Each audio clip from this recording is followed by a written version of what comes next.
నాకు ఈ ప్లేస్కి ఏదో స్ట్రాంగ్ కనెక్షన్ ఉంది. ఒక విధంగా ఆంటీ మన ఇద్దరిని కలిపిందనిపిస్తుంది.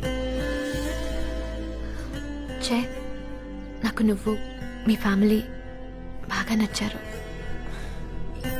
I love he Siddharth. Siddhu నాకు కాలేజ్లో super senior. He's just like you. తనకి నీలాగే ఫ్యామిలీ అంటే ప్రాణం.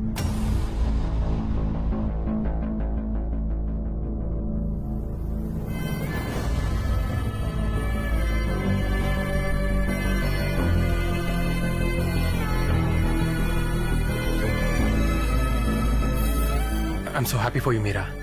I know you my best friend. అందుకే ఆంటీ తర్వాత నీతోనే షేర్ చేసుకున్నాను. నువ్వు తప్పకుండా మా పెళ్లికి రావాలి. వస్తావు కదూ? వస్తాను.